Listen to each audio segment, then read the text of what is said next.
Hey guys, welcome back to another video. It's your man Jay Will. So I've got my review kinda sorta of the Lenovo Yoga 910. This turned out to be a serious catch and release.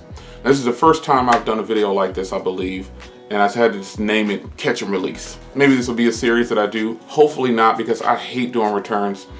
I like to just measure 10 times and cut once. But I ended up getting the Lenovo Yoga 910. Now that tablet, I bought the special edition with the glass top. It has a 4K screen. It has an i7 7th gen. Everything I wanted. It's convertible, which is what I wanted. Because I travel and I don't want to take the MacBook. It's just a brick. The MacBook Pro is a brick in the bag and it's way too heavy and bulky. But it's a performer, don't get me wrong. So I bought the Lenovo Yoga Tab, Yoga 910, and it packs some great features. But here's why it had to make it into this catch and release video. The first thing is the keyboard. Now when you're using a laptop or just a computer period, you have to be comfortable typing on the keyboard. So with the Yoga 910, the shift key on the right is so small. It's beyond small. It's the size of a regular key. If not, it felt a little smaller. So I was kind of surprised. I didn't really look. I played with it at the store a bunch of times before I even got it and brought it home. But I guess I just didn't notice that key. Even when I was doing the video, I didn't really notice the key. So I found myself messing up on, I had an error. My typing, I'm well over 50 words, 53, maybe 63 or something like that per minute. I was typing like I just started typing again. I had to always check to see if I was pressing the shift key. Here's why. The shift key is right next on the right side of the page up key. Horrible positioning. The shift key should be huge like on every other keyboard that I've used, and it was just a bad deal. That keyboard itself felt pretty good, but I just couldn't do the keyboard. So throw it back in the water. Next thing was the battery life. Wow. Was I surprised at that battery life. Now I watched some other reviews where they said, oh yeah, I got 9 hours. I didn't quite get 10. And I was thinking, wow, I'm not getting anywhere near that. And it's all based on everyone's setup individually and what they're doing on these machines. So I understand that, but I'm not a heavy graphical. I don't do 4K videos very often. As you can see, by most of my videos are all 1080p at 60 frames per second. My camera tops out at 1080p and 60 frames per second.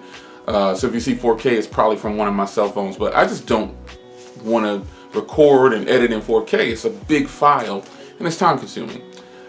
But 1080p at 60 frames per second goes pretty fast when you're editing videos. Sometimes I do 720p if it's a really long video, but it's still at 60 frames per second, which is still great quality to me. So I did I rendered a, let's jump on forward here. Battery life sucked. I got about maybe 5 hours of battery out of usage. 5 hours. That's not enough on a computer that costs $1,500. I got definitely no more than 6 hours probably of usage. So catch and release. Now, one thing that really disturbed me as I was getting ready to talk about, I fast forwarded too soon on the track. Let's get to that point. Rendering videos. So the unboxing and hands-on video, I actually edited it on that machine and published it from that machine.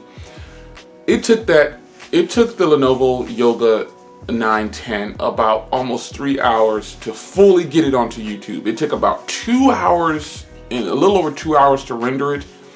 And then it just took forever. It just wasn't as powerful as I thought it was going to be.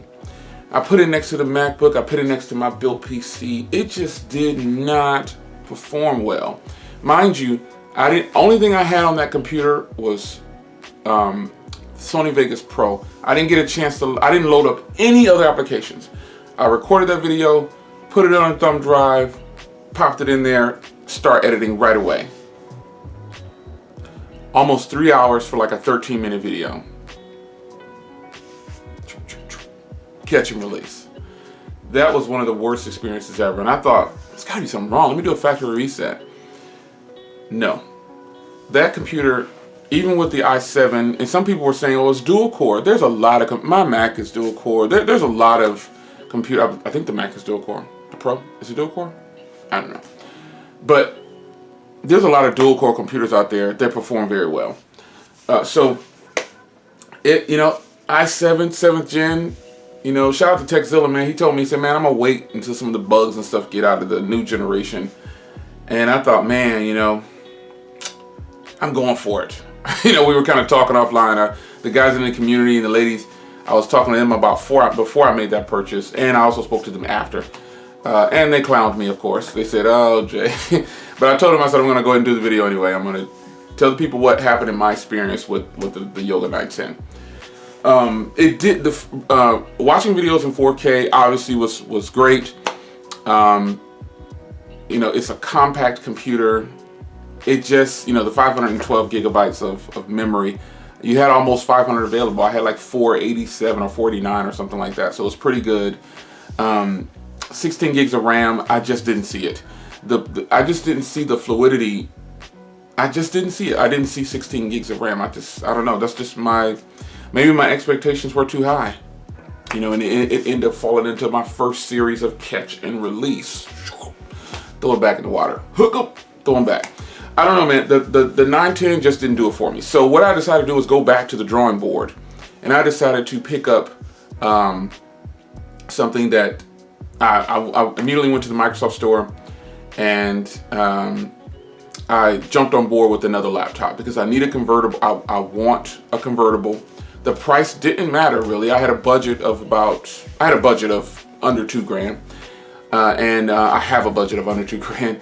So the price really didn't matter too much because I can top out with $2,000 on a nice laptop, But that computer costs $1,500, and I guess I decided I don't need all the bells and whistles, and I ended up going with a very nice, solid laptop. Now you might say, "Oh my gosh, what a huge downgrade!" And I'm gonna probably say, "Nah, this is what I wanted to get." There's also portability is something that I was really looking forward to in a laptop, and the Yoga 910 was good for that. But it just something about it was actually kind of heavy too. It was heavier than I thought it was going to be because I already took it about, But I just don't know. I just wasn't the battery and the performance that killed it for me. Oh, another thing. Here's something else that just was an instant had to go. Thumbs down. Hopefully my thumbnail can be like that. Pause. Okay. The camera. Now, even though the camera was on the bottom of the display, it didn't bother me. I felt like when I do a conference or a live stream, I'll put it in convertible, flip it over. What do you think happened? Hangouts stayed upside down. I thought, oh man, this is that did it for me also. It's gotta go. Serious, throw it up in the air, toss it back in the box, seal it up, go get my money back. That did it for me. The guy at the store was like, oh yeah, you can just invert it. And I was like, okay, all right. No.